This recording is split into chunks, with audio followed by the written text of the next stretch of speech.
waaw man la Ndiaga Dieng nekk responsable du PVC bu Babacar Ndiaye Holding Kër Khadim SA. mel ni da nga bokk ci coalition bi ñu tëral comité électoral te boolewul. voilà dama bokk ci coalition Benno Bokk Yaakaar suñu parti bokk ci à Thiénaba dans la commune de Thiénaba ñu installé comité électoral bi sans pourtant ñu boole ma ci loolu nag di lu ma naqari loo xamante ni woo naa sama leaderu parti wax naa ko ko mais aussi dama bëggoon responsable départemental yi nga xamante ni ñoo porté njiit ci département bi ñoom ñu xam ko à l'occurrence Augustin Tine ñu xam ko candidat yi nga xamante ni ñoom la ñu investir ñu xam ni ñun boolewuñ ñu ci comité électoral bu Thiénaba comme boolewuñ ñu ci nag ñun loolu la ñu ñëw pour déplorer ko wax ko autorités yi pour ñu xam ni ñun boolewuñ ñu ci mbir nag boo ca bokkee te boolewuñ la ca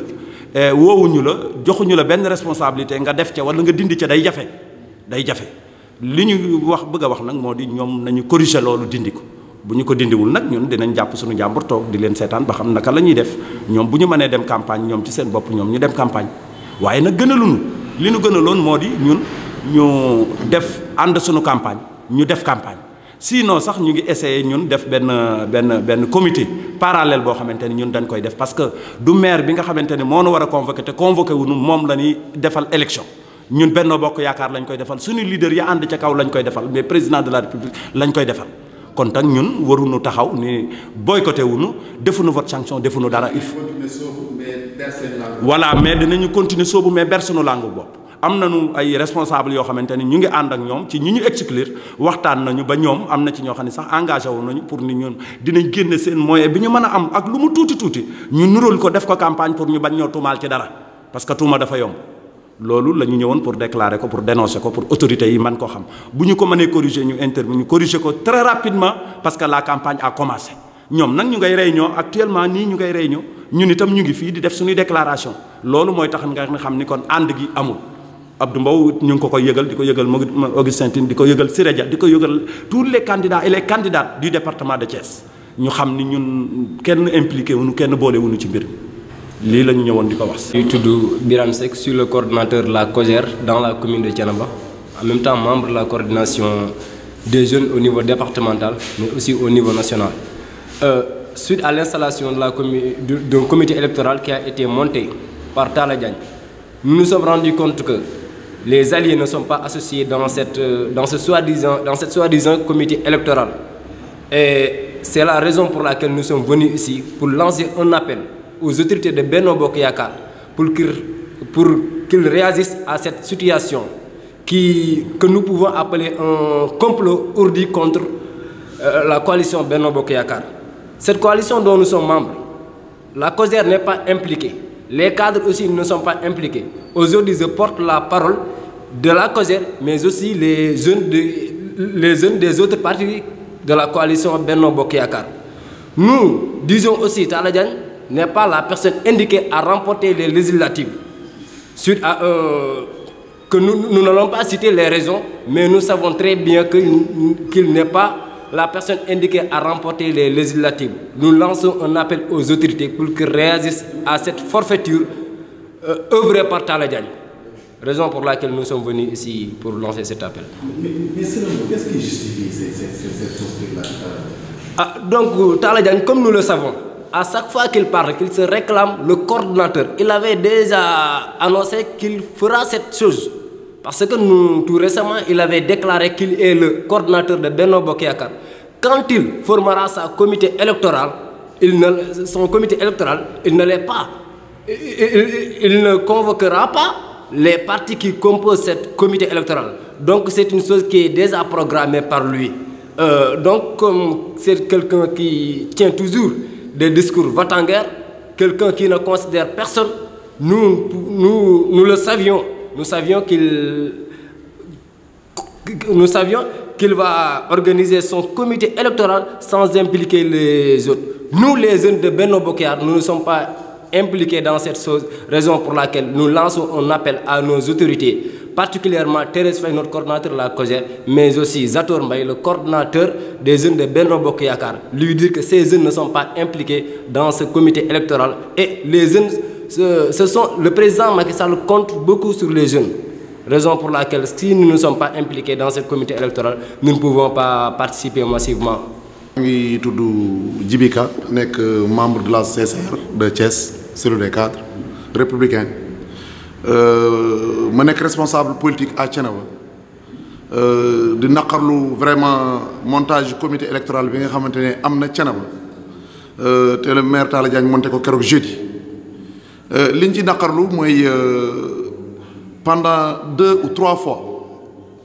les autorités won nañu fi à Thiès jox ñu ay instructions jox ñu ay directives né ñu président Macky Sall lim bëgg moy yeen ñëpp localité bu né ñëpp and lillahi wa rasuli ñu ngi ñaan bépp responsable commune bu nek ci benn commune na nga wo ñëpp na nga wo tous les responsables mais surtout na nga wo les partis alliés ak tous les mouvements y compris les mouvements ñu wax ñuko pendant 2 fois ñun la cellule des cadres am benn panel bu ñu doon def devant le ministre El Hadj Kassé devant le Luxar le ministre Luxar ñom ñep ñu tok ak le coordonnateur du département Augustin Tine par le canal de notre ex-secrétaire général SA Martin Dione ñu lancé appel ñu ne ko la cellule des cadres réclame que fépp foo xamante ne montage du comité électoral mu ngi fay am dans les différentes localités nañ ñu ci boole parce que ñun ñu ngi œuvrer pour le parti ñu ngi liggéey guddeeg bëccëg bu ñu joxoon ñu aval boobu ñu accordé li ñu loolu à notre grande surprise dañoo jékki-jékki ñu ne ñu tey ci ngoon ay booru 16h réunion am na mairie ma ne leen lu xew ñu ne ma Talla Diagne moo woote di monter comité électoral am alors ma yaakaar ne man dong la moo yaakaar ne cellule des cadres kese la ko def kenn woowuma kenn bi ma contacté les autres responsables en l'occurrence le responsable du PVC local bi nekk Thiénaba muy Ndiaga Dieng le premier adjoint au maire par ay responsable de l'AFP Bac 6 ma woo ko mu ne ma kenn woowu ko ma woo Abdou Gningue mi nga xamante ne il fut coordonnateur ex-coordonnateur de Benno Bokk Yaakaar nekk haut conseiller nekk en même temps président d'un mouvement d'un nouveau mouvement TFM moom it mu ne kenn woowu ko àndu nawle bu Talla Seck mu ne kenn ma xam ne kon ma laaj ñu ne ma il y a un Adama Diop représentant du PS moom donc la woo plus maintenant sa tendance ma jàpp subitement j'ai réagi ma saisir Martin ma saisir Augustin par texto ñoom ñëpp ma envoyé leen ko et les responsables aussi ñu def la même chose ñu saisir ñi nga xamante ne ñoom ñooy seen responsable yi nekk ci ko bon tout à l'heure Martin m'a dit wax na ma ne démb Augustin a convoqué pratiquement tous les maires autrement dit tous les coordonnateurs des comités mu ne leen maa ngi jot ay réclamations ak ay protestations yu bëri mais moom nee na à Thiénaba woo naa ñëpp d'ailleurs li gën a tax sax man ma bëgg a def cette déclaration là primo c'est pour dindi tuuma jooju c'est-à-dire nee na woo naa ñëpp li ci am kay mooy dañoo ñëwut pour dire que je balaye ça d'un revers de main pour dire que loolu amul woowul kenn su dee woon a kenn na wax lan moo tax ñëw su dee ñëwuñu na wax ñooñu luñ ko tontu su dee tontu nañ ko wala na wax yan poste la leen réserver xam nga soo woowee nit dina la wax lii moo tax ñëwuma su dee ñëwuma dafa am ngànt normalement war nga ko réserver poste su dee yow tu es animé d'une bonne foi mais loolu yëpp defu ci dara monté na ko ak ay tendance am mu créé ay xaleem mu monté ce comité électoral léegi nag lii ñuy wax mooy dañoo bëggoon vraiment lii que arbitrage bi am que Augustin Tine ñu ngi koy ñaan xam nañ ne vraiment moom mooy coordonnateur département na jël ay mesures par rapport à ça ñun ñu ngi nii parti bi moo ñu ñor moom la ñuy def guddeeg bëccëg ñun la cellule des cadres ñu ngi ci liggéey dañu doon œuvrer sax au contraire que lii am dañu doon œuvrer pour que nit ñi booloo nekk benn mais nañ ci jël ay mesures lu mu gën a gaawee balaa leen di xew loolu daal la ñu bëggoon. responsable des jeunes locaux de l'AFP de Thiénaba bon li ñuy ñaawlu rek mooy comité électoral bi ñu monté te ñun kenn boolewuñu si nekk premier allié Benno Bokk Yaakaar nekk premier adjoint au maire de Thiénaba